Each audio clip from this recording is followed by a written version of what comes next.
Hello everyone and welcome back to the Great Book of Grudges. My name is Nathan and we're back with another Total War Warhammer 3 DLC speculation video. Once again, today we'll be looking towards the end times, specifically the forces of Khorne and the Skarr tribe. So without further ado, let's begin. The Skarr are a feared and bloodthirsty group of warriors that hail from the far north. They are wholly devoted to the blood god Khorne. They rarely know fear and they rarely know pain. It is said that many of the other northern tribes fear the Skarr, for they are extremely unpredictable and could turn on their own allies in an instant. The Skarr are led by one man known as Skarr Bloodwrath, an immensely powerful melee fighter without equal. It is said that he has received many blessings from the blood god, for whenever he falls, he rises once again to spill more blood in his name. In truth, in the tabletop, he only resurrects with his special rule, Bloodborne, where for every enemy he has slain, he keeps a blood tally and then a roll must be done. Instead, in Total War Warhammer, I imagine this mechanic would play a bit differently, whereas possibly the higher the tally, the faster he resurrects,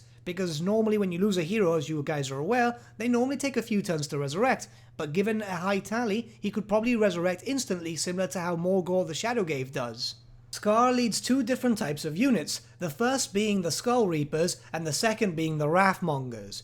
First we'll look towards the Skull Reapers. The Skull Reapers wield two-handed great weapons, and in truth should play in a very similar role to how the Chaos Chosen play. However, they should be more powerful in melee combat to reflect them in the tabletop. It is also very possible, given the fact that the model represents that it's actually got less armor, that they should have less armor than Chosen. Think of them as a berserker type unit, but with great weapons instead of flails.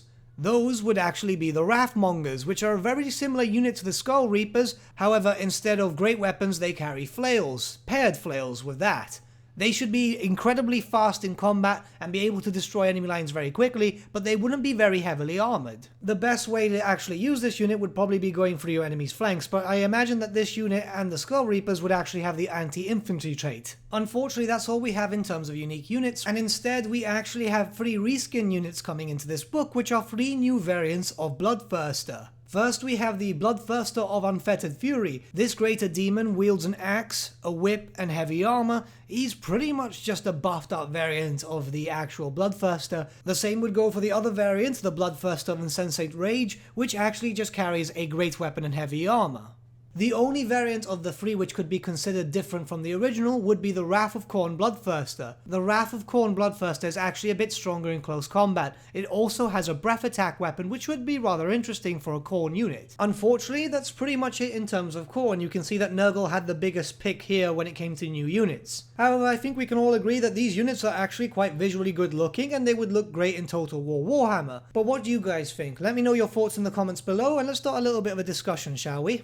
But with that, my friends, we come to the end of our video. Thank you so much for watching. If you did enjoy the video, might I suggest giving the video a like, or even subscribing to the channel, as it really does help us out. In the description below, you can find various links to various social media platforms like Facebook, Instagram, Discord, and so on, where you can get in contact with the Great Book team. Also in the description below is an affiliate link with Element Games, where you can buy loads of hobby-based products, not just Warhammer, for 10 to 25% off. Purchasing from this link and also using the special code that we also have in the description supports the channel at no extra cost to you. A big thank you to our patrons. Your support means the world to us. It's actually really cool that people want to support a small channel and see it grow like that. It's honestly, I can't thank you guys enough. A special thank you to our patron Gibraltar LUSC for subscribing to us at our Fane level. Honestly, mate, you're super cool. And a big thank you to all of you for liking, sharing, and commenting on the videos. It's amazing to see a little community that we're building up, and it's growing every day. It's something that honestly I just still can't figure out why, but I'm thankful nonetheless. But once again, my friends, thank you so much for watching, and we shall see you all again very, very soon. Have a good day.